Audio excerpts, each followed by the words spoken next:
Hoje de manhã eu coloquei um vídeo não, um, um story sobre pecados contra o Espírito Santo, um texto que é retirado do Evangelho, quando Jesus diz que as blasfêmias contra o Espírito Santo não seriam perdoadas nem nesse mundo, nem no outro. Aqui eu vou usar um ponto do Catecismo de São Pio X, né? Pra vocês darem uma olhada aqui na capinha dele, Catecismo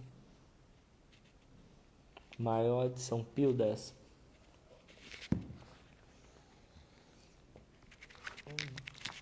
É apenas uma pergunta, na verdade duas aqui.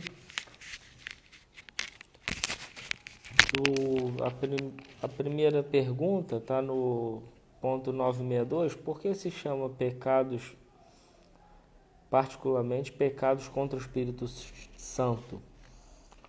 E aí o Catecismo responde: chamam-se os pecados, particularmente pecados contra o Espírito Santo, porque se cometem por pura malícia, o que é contrário à bondade que se atribui ao Espírito Santo.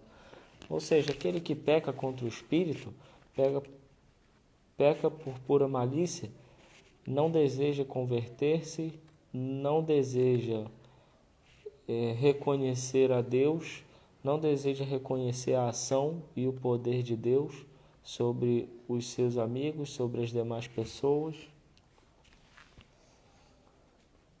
E por isso ela não pode ser salva. A pessoa que, por exemplo, vai ao inferno, está no inferno, ela não consegue converter-se, não consegue se arrepender mais, porque tomou uma decisão para a eternidade. É uma decisão com peso de eternidade. Assim também é o Espírito. Então,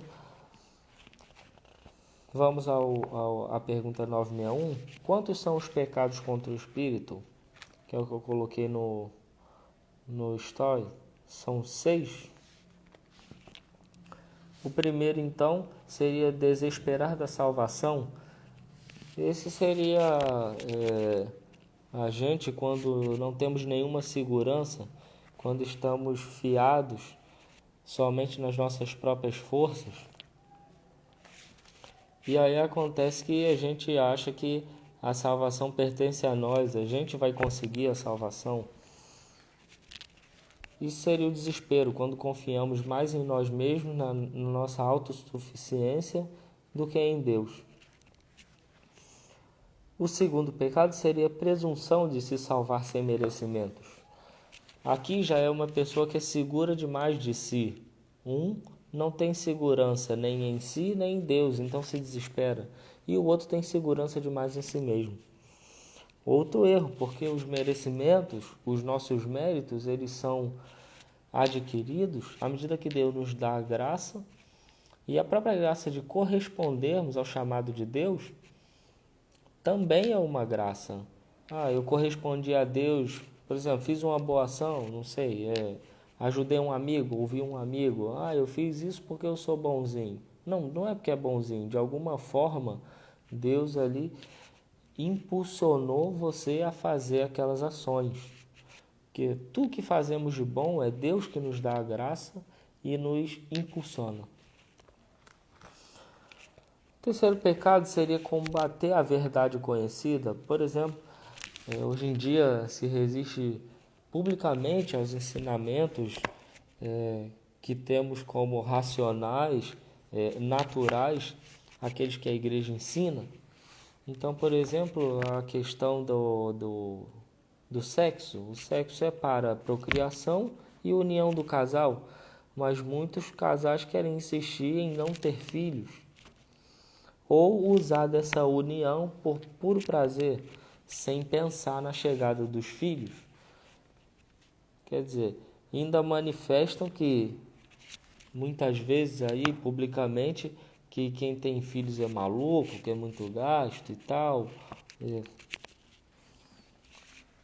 Outra coisa, por exemplo, sabemos que a igreja é necessária, e aí a pessoa manifesta que não precisa ir à igreja, que pode ficar em casa, que ela se entende com Deus sozinha. Quer dizer, isso já foi estabelecido há muito tempo. E isso os apóstolos no início da igreja já se reuniam e partiam um pão. Aí agora a pessoa vai inventar a forma dela de religião, ou seja, combate a verdade conhecida, porque ela discorda e ainda fala como se tivesse razão. Quarto pecado seria ter inveja das graças que Deus dá a outra, como se nós pudéssemos nos julgar dignos de avaliar os atos de Deus para quem Ele dá a sua graça e a magnitude de graça que Ele entrega a cada indivíduo. É uma prepotência sem igual isso. Quinto pecado, obstinar-se no pecado, ou seja, aquele que sabe que está no erro, mas não se converte, não se modifica, né?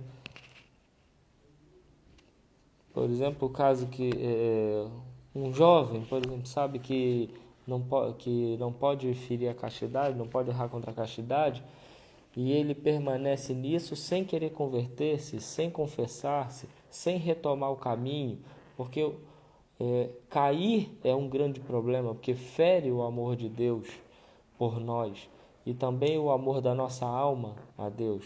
É um problema cair, mas não é o mais importante. O mais importante é a atitude do recomeço, aquele que recomeça. Essa deve ser sempre a nossa intenção, recomeçar, converter-se, aplicar os meios necessários para fugir do pecado. E mais do que tudo, permanecer na caridade, no amor. E progredir no amor. Sexto pecado, morrer na impenitência final. Seja aquele que morre em pecado sem se penitenciar, sem pedir perdão, sem querer converter-se. Todos esses 6 pecados, eles estão falando de uma pessoa que está fechada, que não quer ser perdoada e nem reconhecer os seus erros. É impossível que Deus perdoe quem não pede perdão, quem não se humilha para pedir perdão. Importantíssimo aí conhecer esses pecados contra o Espírito Santo. Eu não os tenho de cabeça, mas eles são muito bons de serem revisitados para que a gente não endureça o nosso coração e dê espaço aí à dureza, né, à tibieza, e acabemos atrapalhando a graça de Deus agindo na nossa vida. Um abraço, é isso aí, tchau.